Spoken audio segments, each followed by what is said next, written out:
Mga ka-DIY, welcome back to our YouTube channel. So for today, naalala nyo ba yung ating last video? Ginamit natin sa setup natin itong MPPT charge controller ni POWMR.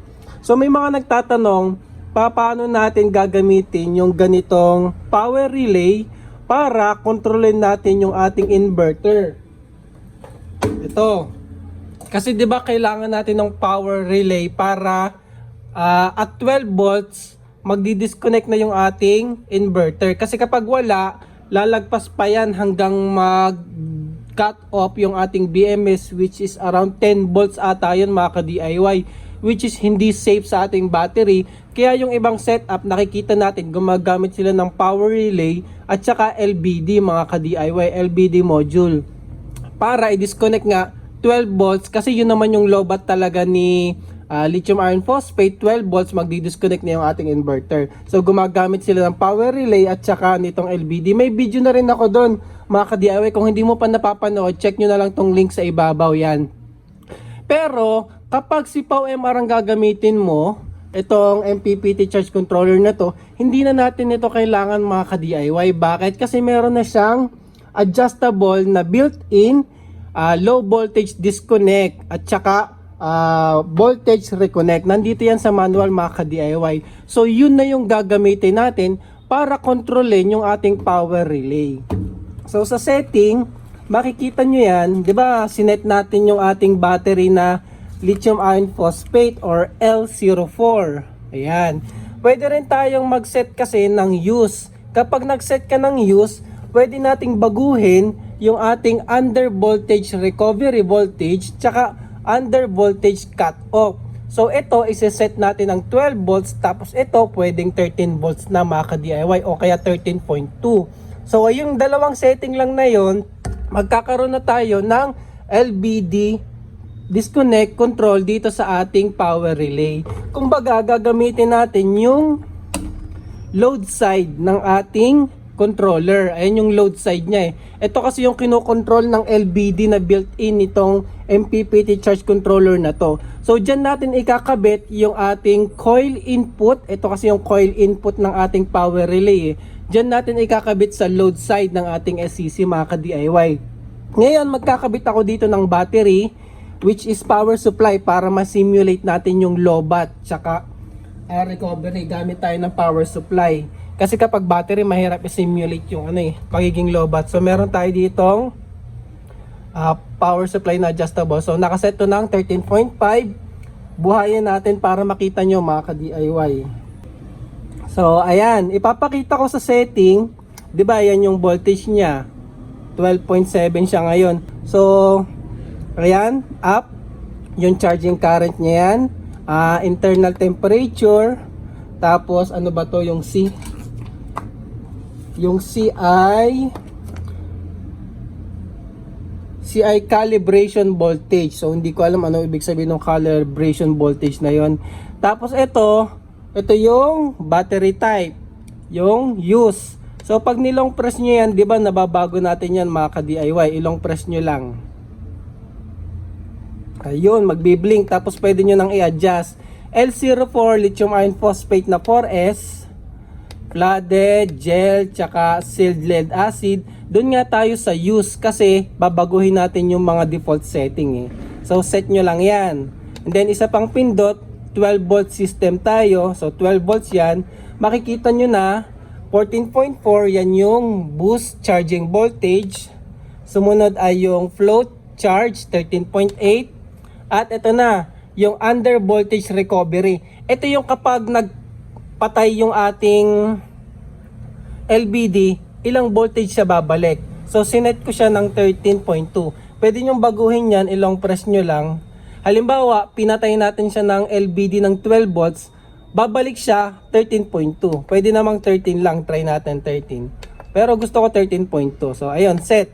Tapos yung next setting na, ayan, 12 volts, ayan na yung LBD disconnect, low voltage disconnect natin. So iseset natin yan.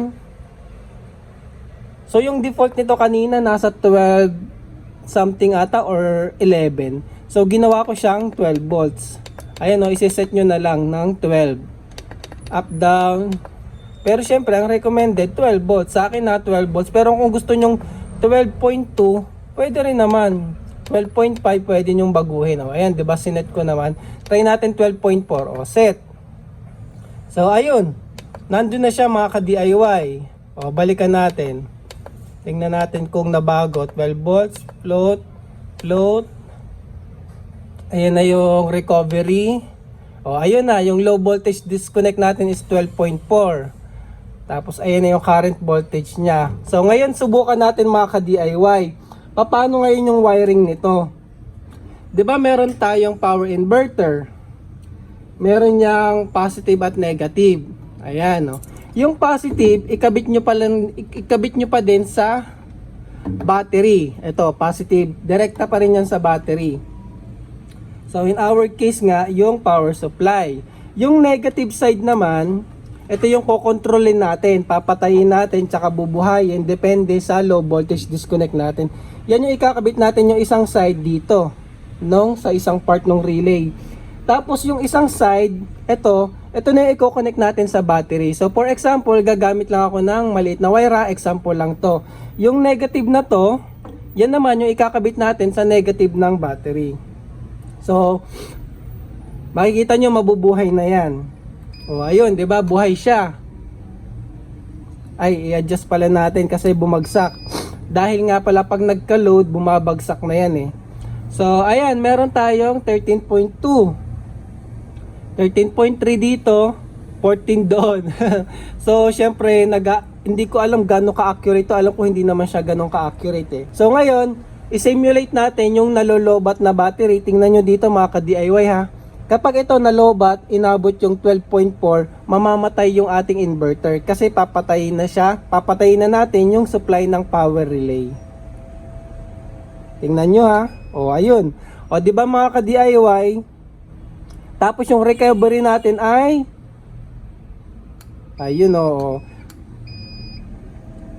So nabuhay na siya ulit kasi ang recovery natin, tingnan nga natin ilan yung sinet ko. 13.2, mabubuhay na ulit siya. Tapos yung disconnect natin 12.4. Babaan ko mga ka-DIY ha kasi masyadong malapit eh. So ayan. At 12 volts, makikita nyo may arrow din dito. Nawawala yung arrow na yan pag nagdi-disconnect eh. So ayan, balik na tayo. 13.1, halimbawa 13.1 yung battery natin. Goods pa siya, gumagana yung inverter natin, buhay yung ating power relay. Pero once na-reach natin yung 12 volts, bababa tayo. Bababa natin dahan-dahan. O yun o. O diba nung na-reach natin yung 12 volts, nawala yung arrow. Namatay tong load niya, yung load side, namatay yung power relay, namatay yung inverter. Kasi connected sila mga ka-DIY eh. Bakit hindi rekta yung inverter yung ikabit natin dito? Pwede naman, kaso ang limit nito alam ko 15 amps lang ata eh. So hindi enough yung current limit nito para i-power yung sagad ng ating inverter. Pero kung maliit na inverter naman, pwede yun rekta na. So gumagamit tayo ng power relay para mas mataas na current yung kaya nating patayin, 'di ba? Kumbaga indirect natin kinokontrol yung inverter gamit yung ating LBD, gumagamit tayo ng power relay. So ngayon buhayin ulit natin. Halimbawa nag-charge na yung battery nyo, umabot na siya ng 13.2. So pag na-reach niya na yung 13.2 sa umaga, ayun, mabubuhay na siya. Ayun o, diba? Buhay na siya ulit. Tapos kapag nalobat ulit yung battery, gabi na, wala nang araw, wala nang charging, pag na-reach niya na yung 12 volts, mamamatay na ulit siya mga ka-DIY. So safe yung ating battery, o di ba? Goods. So ganyan lang gawin or gamitin yung LVD, low voltage, or ang tawag nga sa manual niya ay under voltage cut off. Yun yung under voltage cut off para maproteksyonan natin yung battery natin mga ka-DIY. So, ayun mga ka-DIY, ganun lang naman kadali gamitin yung LVD or low voltage or under voltage protection ng ating MPPT charge controller.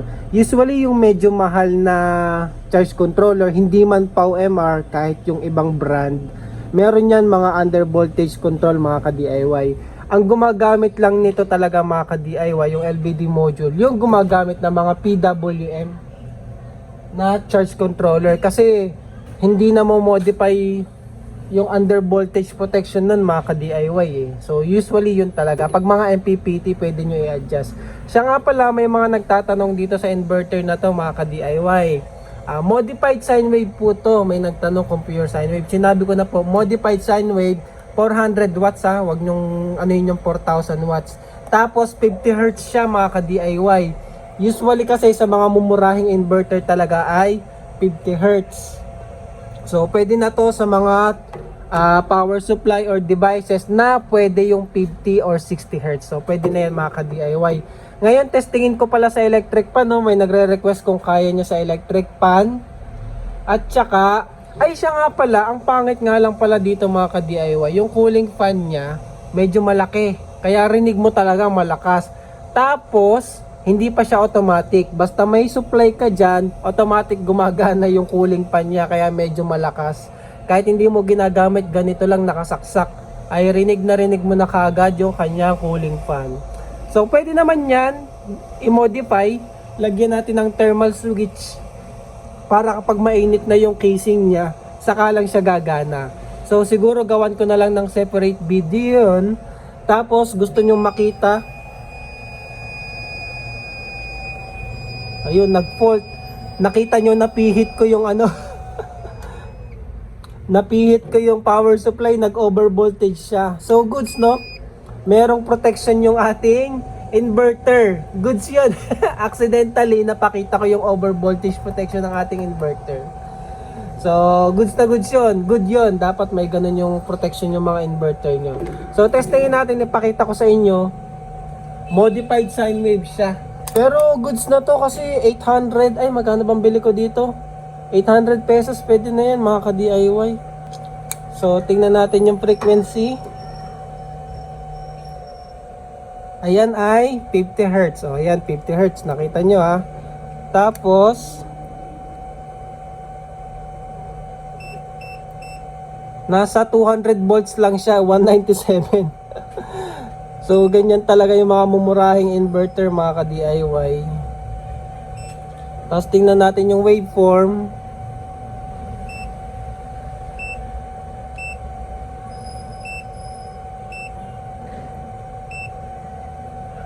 So, ayan yung waveform niya. Modified sine wave. Ganyan kapag mga modified sine wave mga ka-DIY. Modified or square wave. Ang tawag dyan is square wave. So, testingin natin sa electric pan saglit ha. So, ayan mga ka-DIY, AC fan yan. Yung ginagamit namin dito sa bahay. Try natin isaksak. Ito. Kaya niya mga ka-DIY. O, ayan o. Kaso, syempre, tatabi lang ako ha kasi yung hangin. Kaso, kaya niya. Ang problema natin, merong ugong. Kasi 50 Hz yung inverter natin. Kaya niya, kaso merong ugong.